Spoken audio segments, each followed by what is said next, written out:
Good morning students, how are you बेटा। बेटा आज का हमारा टॉपिक जो है बेटा मनी मार्केट हमारा फिनिश हो गया था। आज हम नेक्स्ट टॉपिक स्टार्ट करने जा रहे हैं जिसका नाम है बेटा कैपिटल मार्केट। बेटा कैपिटल मार्केट कौन सी मार्केट होती है बेटा? It refers to that market where transactions in long term securities are made. बेटा एक ऐसी मार्केट जहाँ पर लॉन्ग टर्म की सिक्योरिटीज़ की ट्रांजैक्शन की जाती है। बेटा पीछे मैंने आपको मनी मार्केट बताया था। मनी मार्केट में शॉर्ट टर्म की सिक्योरिटीज़ की ट्रांजैक्शन होती थी। ये मार्केट कैपिटल मार्केट है, इसमें लॉन्ग टर्म की सिक्योरिटीज़ की ट्रांजैक्शन होती है। और लॉन्ग टर्म की सिक्योरिटीज़ में बेटा हमारे शेयर्स आते हैं। शेयर में भी इक्विटी शेयर आता है, प्रेफरेंस शेयर आता है, डिबेंचर आता है, डेब्ट कैपिटल आता है, रिटेन्ड अर्निंग आती है। बेटा ये लॉन्ग टर्म की सिक्योरिटीज़ इस मार्केट में ट्रांजैक्शन में रोल प्ले करती हैं। तो एक ऐसी मार्केट बेटा जहाँ पर लॉन्ग टर्म की सिक्योरिटीज़ की ट्रांजैक्शन की जाती है उस मार्केट को कैपिटल मार्केट कहते हैं। उसके बाद बेटा कैपिटल मार्केट की फ़ीचर्स क्या क्या हैं, इसके नेचर के पॉइंट क्या हैं। पहला पॉइंट है बेटा it deals in long term securities. बेटा इस मार्केट में लॉन्ग टर्म की सिक्योरिटी की डीलिंग होती है। The long term securities means those government and non government securities whose payment period is more than 1 year. बेटा यहाँ पर गवर्नमेंट की सिक्योरिटीज़ और नॉन गवर्नमेंट की जो सिक्योरिटीज़ होती हैं उनकी जो है ट्रांजैक्शन की जाती हैं जिनका टाइम पीरियड 1 ईयर से ज़्यादा होता है।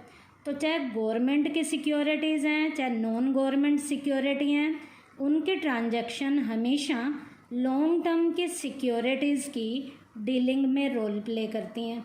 तो इसके डीलिंग जो चलती है वो कौन सी सिक्योरिटीज़ की चलती है? लॉन्ग टर्म की सिक्योरिटीज़ की। उसके बाद सेकंड इसकी नेचर का पॉइंट है it satisfy long term financial requirement. बेटा ये मार्केट लॉन्ग टर्म की फाइनेंशियल लेवल की रिक्वायरमेंट को पूरा करता है। कैसे? It is the nature of the capital market to satisfy the long term financial needs of the government and industrial sector. जितना भी इंडस्ट्रियल सेक्टर है, जितनी भी हमारी गवर्नमेंट है, वो जो है बेटा फाइनेंशियल लेवल की जो नीड्स को पूरा करना है वो इसी मार्केट के ज़रिए पूरा कर सकती है। तो इसका मतलब ये मार्केट जो है लॉन्ग टर्म की फाइनेंशियल वाली रिक्वायरमेंट को भी टाइम पे सेटिस्फाई करने में प्रॉपर तरीके से रोल प्ले करती है। उसके बाद है it perform trade off function. It perform trade off function. बेटा कैपिटल मार्केट जो है ट्रेड ऑफ वाले फंक्शन को भी परफॉर्म करने में प्रॉपर तरीके से रोल प्ले करती है।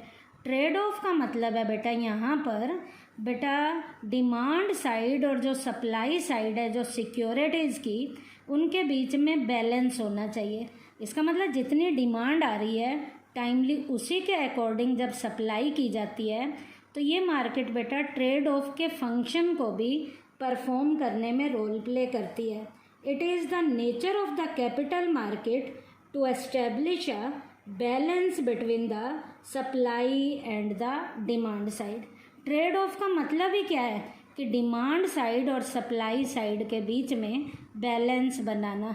इसका मतलब जितनी ज़रूरत है, ज़रूरत का मतलब डिमांड, और उसी के अकॉर्डिंग सप्लाई की जाए, इसका मतलब दिया जाए, पूर्ति की जाए, इसे हम ट्रेड ऑफ फंक्शन कहते हैं।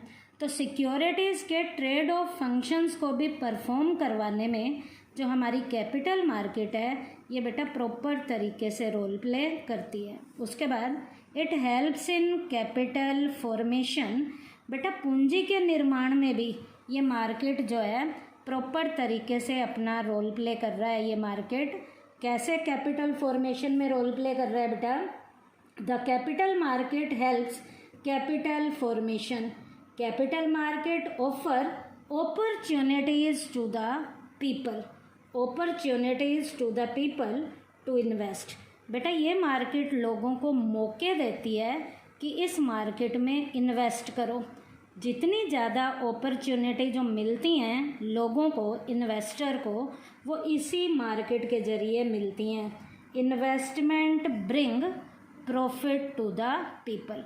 बेटा जितना ज़्यादा इन्वेस्टमेंट किया जाएगा उतना प्रॉफिट होगा और कैपिटल का फॉर्मेशन होगा। इसका मतलब अपॉर्चुनिटीज़ लोगों को इन्वेस्ट करने के लिए ये मार्केट देती है, जिससे प्रॉफिट ज़्यादा होते हैं और प्रॉफिट जितने ज़्यादा होंगे उतना कैपिटल का फॉर्मेशन होगा। उसके बाद it helps in creating liquidity.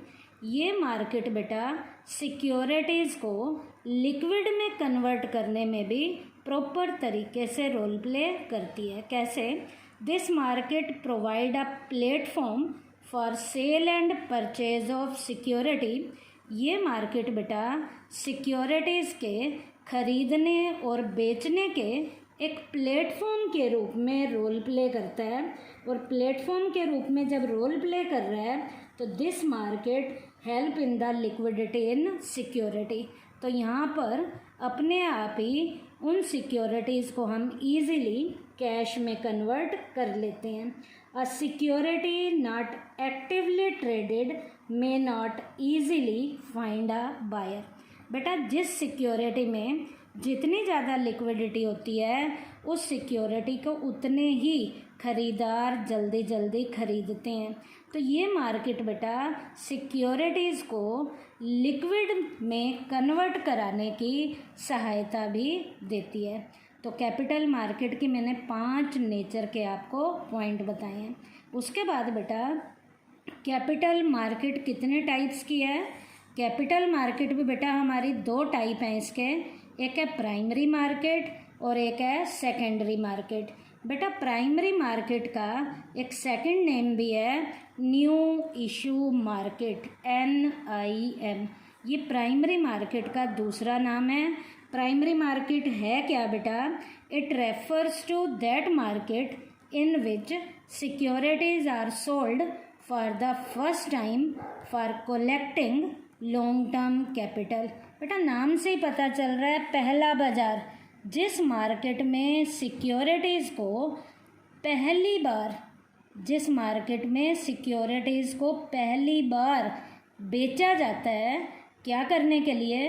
Long term की कैपिटल को इकट्ठा करने के लिए।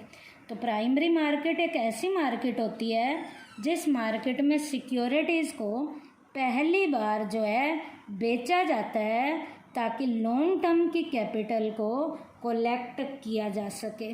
तो प्राइमरी मार्केट एक ऐसी मार्केट है जहां सिक्योरिटीज़ को पहली बार बेचा जाता है ताकि लॉन्ग टर्म की कैपिटल को इकट्ठा किया जा सके।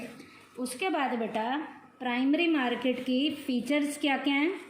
प्राइमरी मार्केट की क्वालिटीज़ क्या क्या हैं? सबसे पहले इसकी फीचर है it is related with new issue. बेटा प्राइमरी मार्केट में हमेशा नई वाली सिक्योरिटीज़ को बेचा जाता है। तो जब नई सिक्योरिटीज़ को बेचा जाता है तो इसका रिलेशन नए इशू से होता है। The first important feature of the primary market is that it is related with the new issue. Whenever a company issue new shares and debenture, it is known as initial public issue। इसका मतलब इस market में सबसे पहली बार securities को बेचा जाता है। तो प्राइमरी मार्केट का रिलेशन किससे है? न्यू इशू से है। Second, it has no particular place. इस मार्केट का कोई भी सिक्योरिटी को बेचने का एक पर्टिकुलर कोई भी प्लेस नहीं होता। Primary market is not the name of any particular place but activity of bringing in new issue is called primary market. इस मार्केट में सिक्योरिटीज़ को किसी एक पर्टिकुलर प्लेस पे नहीं बेचा जाता। इसका मतलब जब बेचने का कोई पर्टिकुलर प्लेस ही नहीं है तो इसका मतलब यहाँ पर सिक्योरिटी को बिना प्रॉपर प्लेस के बेचा जाता है। जैसे बेटा सेकेंडरी मार्केट का तो एक पर्टिकुलर प्लेस होता है, स्टॉक एक्सचेंज होती है, लेकिन इस मार्केट का कोई भी पर्टिकुलर लेवल का प्लेस नहीं होता। तो ये इसकी सेकंड क्वालिटी थी। थर्ड है, it has various methods of floating capital. बेटा इस मार्केट में कैपिटल को फ्लोट करने के कई तरीके हैं, कैपिटल को इशू करने के कई तरीके हैं। इसका मतलब जो कई तरीके हैं कैपिटल को इशू करने के, उसमें पहला तरीका है पब्लिक इशू। पब्लिक इशू में कैसे ये सिक्योरिटी लोगों को दी जाती हैं? Under this method company issue a prospectus. बेटा इस मेथड में कंपनी जो है प्रोस्पेक्टस इशू करती है and invite general public to purchase share and debenture. इसमें बेटा कंपनी प्रोस्पेक्टस इशू करेगी, और प्रोस्पेक्टस को इशू करने का मतलब ही क्या होता है? आम लोगों को बुलाना होता है। आम लोगों को बुलाया जाता है और उन्हें शेयर और डिबेंचर को परचेज करने के लिए कहा जाता है। तो जब आम लोगों के जरिए शेयर और डिबेंचर बेचे जाते हैं, उसे हम पब्लिक इशू का नाम देते हैं। सेकंड है offer for sale. Under this method new securities are offer to an intermediaries. इसका मतलब यहाँ सिक्योरिटीज़ को सबसे पहले इंटरमीडिएटर को दिया जाता है, आम लोगों को नहीं देते, पहले इंटरमीडिएटर को देते हैं, ब्रोकर को देते हैं, फिक्स प्राइस के ऊपर देते हैं। The further resale the same to the general public. अब वो ब्रोकर उसे ही, उस सेम सिक्योरिटी को आम लोगों को बेचते हैं। इसका मतलब क्या है? पहले वाले में पब्लिक इशू में तो सीधा लोगों को देते हैं प्रोस्पेक्टस के जरिए, लेकिन ऑफर फॉर सेल में बीच में पहले इंटरमीडिएटर को देते हैं, फिर इंटरमीडिएटर उसी सिक्योरिटी को जनरल लोगों को, आम पब्लिक को देते हैं।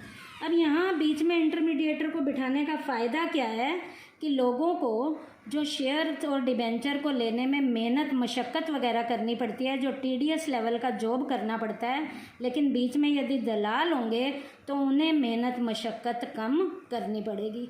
तो ये सेकंड था ऑफर फॉर सेल। तीसरा है बेटा private placement. Under this method company sell security to the institutional investors और broker instead of selling them to the general public. यहाँ भी बेटा सीधे आम लोगों को नहीं बेचे जाते ये शेयर पहले इंस्टीट्यूशनल लेवल के इन्वेस्टर को या दलालों को बेचे जाते हैं। They in turn sell this security to the selected clients at the higher prices. अब बेटा ये ब्रोकर जो हैं सिलेक्टेड लेवल के जो क्लाइंट होते हैं उन्हें हायर प्राइस के ऊपर शेयर बेचते हैं। This method is preferred as it is a cheaper method of raising fund as compare to a public issue. इस तरीके से ये वाला मेथड पब्लिक इशू से जब इस तरीके से सिक्योरिटी को दिया जाता है तो चीप मेथड है। इसमें बेटा सिलेक्टेड क्लाइंट को ही ब्रोकर जो है शेयर बेचते हैं। उसके बाद है right issue. This method is used by those company who have already issued their share. When an existing company issue new share, first of all it invites its existing shareholder. This issue is called right issue. इसमें बेटा share को existence level के जो market में पहले से हमारे share holder बैठे हुए हैं उन्हें इनवाइट किया जाता है और उन्हें ही इस तरीके के शेयर दिए जाते हैं। The share holder has the right either to accept this offer or assign a part of all of his right in favor of another person. यदि उन शेयर होल्डर को लेने होते हैं तो वो ले लेते हैं, नहीं तो किसी और को ऑफ़र करना होता है तो किसी और को ऑफ़र कर दिया जाता है। इसे बेटा राइट इशू का नाम देते हैं। और लास्ट है बेटा इलेक्ट्रॉनिक इनिशियल पब्लिक इशू। बेटा ये इंटरनेट के ज़रिए आम लोगों को शेयर दिए जाते हैं। Under this method company issue this security through the electronic medium. Electronic medium का मतलब है यहाँ पर इंटरनेट रोल प्ले करता है। Company issuing security through this medium enter into a contract with the stock exchange. यहाँ पर स्टॉक एक्सचेंज के साथ जो है हमारा कॉन्ट्रैक्ट होता है, और स्टॉक एक्सचेंज के ज़रिए जिन लोगों को लेने होते हैं वो अपनी एप्लीकेशन लगाते हैं, और एप्लीकेशन के अकॉर्डिंग आम लोगों को इंटरनेट के ज़रिए, इलेक्ट्रॉनिक मीडियम के ज़रिए जो है शेयर इशू किए जाते हैं। तो इंटरनेट पे जहाँ पर सेबी इंस्टीट्यूशन रोल प्ले करती है शेयर को इशू करने में, वो तरीका था इलेक्ट्रॉनिक इनिशियल पब्लिक इशू। ये बेटा हमारे थर्ड पॉइंट के 5 मेन पॉइंट थे कि कई मेथड हैं प्राइमरी मार्केट में शेयर को इशू करने के। पब्लिक इशू भी है, ऑफर फॉर सेल है, प्राइवेट प्लेसमेंट है, राइट इशू है, इलेक्ट्रॉनिक इनिशियल पब्लिक इशू है, और लास्ट इसकी फीचर है it comes before secondary market. बेटा आप सबको पता है प्राइमरी मार्केट जो है सेकेंडरी मार्केट से पहले आती है। The transactions are first made in primary market, then turn of the secondary market come later. पहले प्राइमरी मार्केट में आते हैं, फिर वही शेयर जो हैं जिस मार्केट में दोबारा बिकने के लिए जाते हैं वो मार्केट हमारी सेकेंडरी मार्केट होती है। तो सेकेंडरी मार्केट से पहले जो मार्केट होती है उस मार्केट को प्राइमरी मार्केट कहते हैं।